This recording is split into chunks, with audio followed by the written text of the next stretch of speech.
It's time for Donald Trump to pack his bags and go home. Under the Biden lockdown, the recovery will be totally killed. The economy will crash. Country can't afford it. This is Asian Insider, and I'm Nirmala Ganapathy. Now, with the United States election just a day or two away, a big question I get sitting here in Washington, D.C. is who would Asia prefer, Joe Biden or Donald Trump? Maybe prefer is not quite the right word. Maybe it's about who is better for Asia. Of course, in the end, Asia must coexist and deal with whoever becomes president of the United States of America. But what are the likely outcomes for Asia? Now, Asia is a big place, and today we will focus on two aspects, the US-India relationship and the US-China relationship. And I'm joined by two of my colleagues, Nirmala Ganapathy, the Straits Times India Bureau Chief in New Delhi, and Elizabeth Law, the Straits Times China correspondent in Beijing. Nirmala, if I may start with you. We all know that India's Prime Minister Narendra Modi and President Donald Trump have this great relationship, and India seems now closer to the United States than at any time before. We've just had a swing through South Asia by Secretary of State Mike Pompeo. And in another signal that India is warming to the US, it has also invited Australia to send its assets for the Malabar naval exercises, which bring together India, the US, Japan, and now Australia, members, in fact, of the Quad, which has only recently gained a lot of traction. So since Secretary Pompeo has just been there, what is the feeling out there among the Indian strategic and security establishment about President Trump or a potential President Joe Biden? There is a sense now within the strategic community and, of course, within the establishment that, we need to kind of deepen the cooperation even more. And I think Mr. Pompeo's visit, in the midst of a pandemic and also at a time when elections are taking place in the US is also a signal of how important India-US ties are. I know that in India, within the establishment and the strategic community, the recent border troubles with China has only intensified the desire for even ties with the US, which is why you see India kind of throwing off this hesitation earlier in inviting Australia to the Malabar exercises and kind of going and doing it. For many years, India kind of stood on the fence because it didn't want to provoke China. But I think with the border trouble, which is the worst in over 4 decades, that yes, we need to take a stronger position on China at this point. And I think Mr. Pompeo's visit kind of established that because the Indian Foreign Minister, S. Jaishankar, he spoke about a multipolar Asia, which, indirectly kind of refers to China. So in that sense, I think that initial hesitation that India had about pursuing closer ties with the US is completely gone now. That yes, India will benefit, particularly with China becoming more aggressive on its borders. Liz, a common line of attack here from President Donald Trump in his campaign speeches and so forth is that Joe Biden has been and will continue to be weak on China. Earlier, some weeks or months ago, the intelligence community in an assessment concluded that China would prefer Joe Biden as president, citing President Trump's unpredictability. Yet there is also a contrarian narrative. Some analysts say a Trump presidency is preferable for China because America will draw down troops from the region eventually. President Trump does not want a new war. America will be internally further weakened if the country tears itself apart from within. So what are the views that you are picking up from the establishment out there? I think the Chinese leadership is now of a view that whichever man gets elected as president, it's not going to be an easing of this sort of very hawkish China policy that we've seen in the last 2 years, especially with the ramping up of the trade war and this sort of spiraling diplomatic relations. The thing is that for President Donald Trump, while we have seen that he has been very tough on China, he's really ramped up this trade war and diplomatic relations are really at the lowest in 40-something years. The thing is that he has also been quite good for the Chinese leadership in the sense that this sort of rhetoric has sparked a brand of nationalism. He's been good for Xi Jinping's personal standing. He's been good for the Chinese government's personal standing. It has really helped the country to band together in a way that, look, America is trying to stop our rise and we need to band together because we are going to war. So that has been great for the Chinese leadership here. Now, on the other hand, Joe Biden would present for sure a more traditional form of diplomacy, and he is more predictable. But at the same time, I think China also is very cognizant of the fact that even if Joe Biden comes back and there's a slightly softer approach, the fact is that the policies aren't quite going to change. It's still going to be quite a tough stance against China because, as many people have pointed out, this is one of the few areas that there is cross-partisan agreement. So we can't expect that Joe Biden, and clearly China doesn't expect that Joe Biden is going to go much softer. It's definitely not going to be a return to the Obama ways. I spoke to an analyst last week and he says that this hawkish stance against China is probably going to stay for at least the next 10 to 20 years. Okay, I'll stay with you for a moment. Here in the Democratic Party and among Joe Biden's advisors, there are differences of opinion. One as to which is the greater threat, China or Russia, but we'll leave that aside for the moment. The second is which is the greater threat, China or climate change? And if climate change is deemed a threat, as Joe Biden and his, that side of the political aisle agrees it is, there is a view that the US has to work with China to address it. And there is a view that the US should continue its competition, its pushback against China, but find a way to work with China on global issues, climate change, transnational crime, health and pandemics. Is there any appetite or room in China for that kind of complicated relationship, but compartmentalized relationship? Yeah, and I think we've seen from the recent 5-year, the plenum that was just concluded last week, where they talked about the plans for the next 5 years, basically a sort of blueprint. Clearly, we'll only see the full details of the plan next year during the 2 sessions meeting.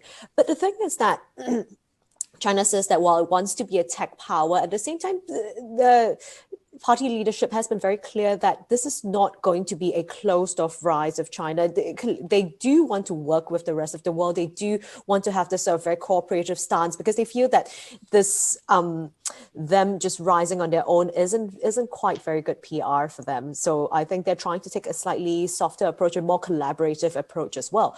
I think also we've seen that in terms of vaccines, clearly China is now racing ahead. But I think they have said many times throughout this entire year, throughout the pandemic, that there is a global health crisis that is going on. And as the 2 largest superpowers in the world, it is China and the US's responsibility to try and work together to put an end to this. But clearly, because of the way diplomatic relations are at this point, there is really no coming together to talk and cooperate. It really is a lot of shouting at each other. So there is a good sense here that maybe after next week, or when the results of the election can be determined, then that would be out of the way and we can finally come back to business and get back to what we need to do to try and get the world back in order.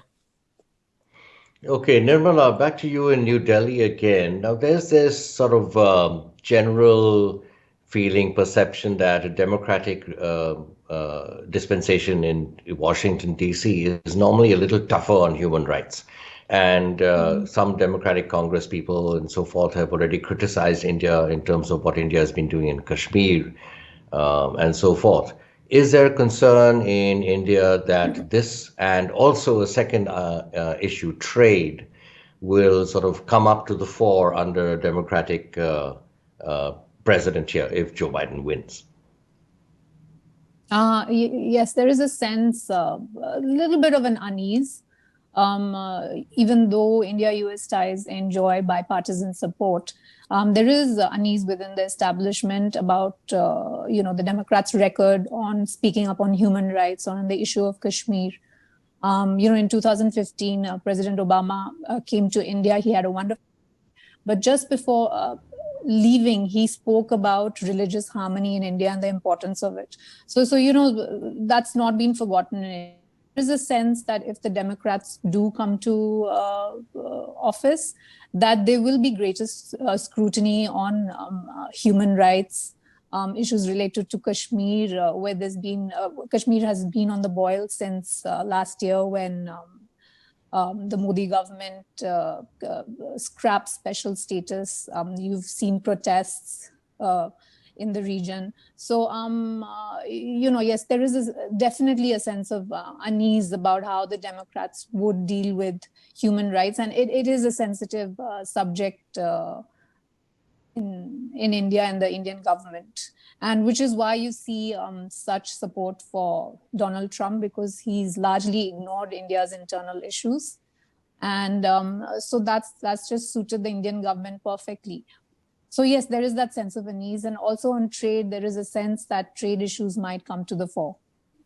Nirmala, in terms of the Quad is seen by China, and Liz, I'll get you into this as well. But Nirmala, first, the Quad is seen by China as an anti-China alignment. China's been sort of upset about it and making noises about it. How is it being framed in India strategically, the Quad? In India, it's seen as a security grouping, and the Indian government has been very careful to stress that it's not a contained China grouping. I mean, that's on the record. Of course, behind the scenes, India has been hesitant about inviting Australia to be part of the Malabar exercises, knowing Chinese sensitivities. But I think this year, things have shifted in the relationship with China. With the border troubles between India and China, the worst in over 4 decades, there is a sense within India that India needs to take a stronger position in Asia. And I think this grouping is a result of that, a sense of, wanting to strategically align with these other 3 countries in a way to kind of act as a counter to China. But officially, of course, the government is framing it in a completely different way, saying that, this is a strategic grouping which is focused on the security of the Indo-Pacific and not necessarily against China. Liz, what is the view from Beijing of these developments on the Quad?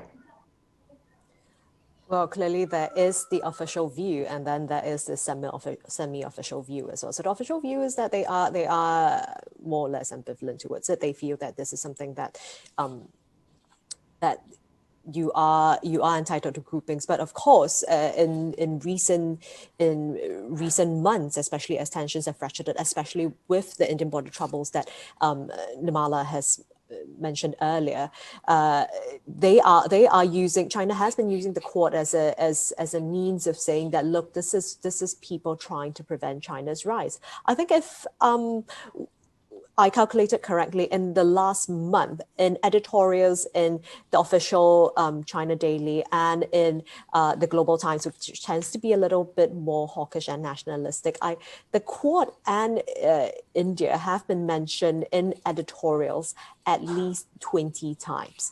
So it clearly shows that this is something that China is very sensitive about, and especially when Australia was invited to be in the Malabar exercises, not forgetting diplomatic relations are rather tense between China and Australia as well.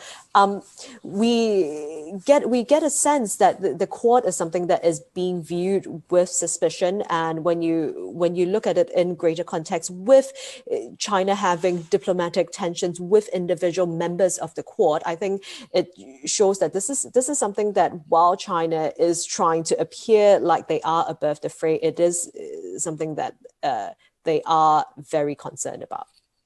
The question of Taiwan. Now, Taiwan has become, top of mind in recent months and has become quite a big issue.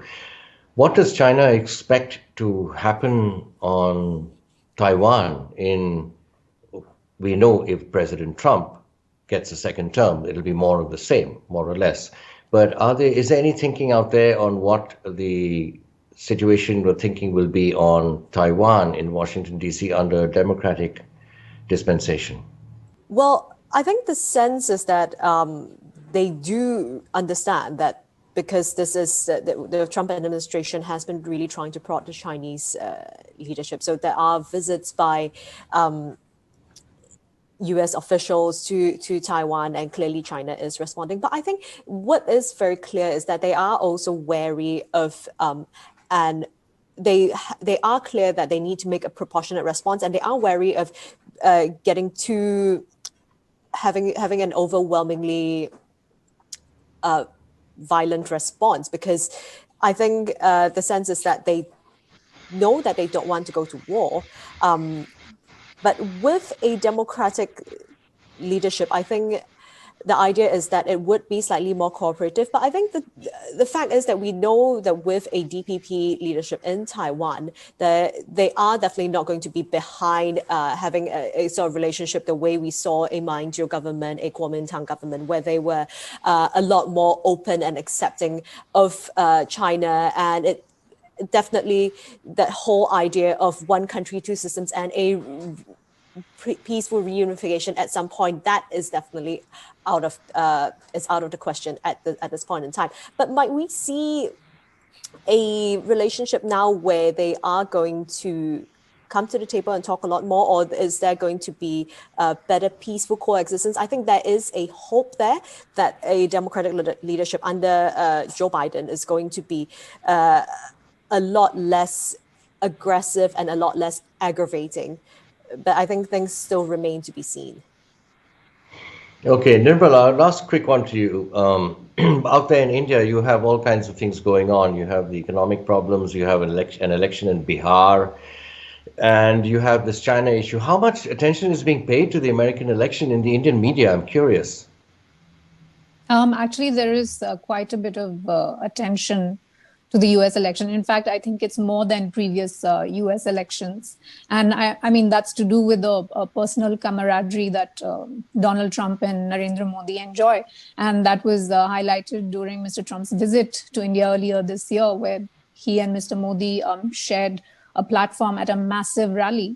So, you know, that's kind of triggered a lot of interest in the US elections. And I would say there's been a lot of media coverage of the elections, also analysis of who would be better for India. Would it be Biden or a Biden presidency or a Trump presidency to continue? Right, that's the question we're all getting. Anyway, thank you very much, Nirmala Ganapathy in New Delhi and Elizabeth Law in Beijing. Thank you very much for your time today. Wonderful having you on board. Thank you, Nirmala. Thank you.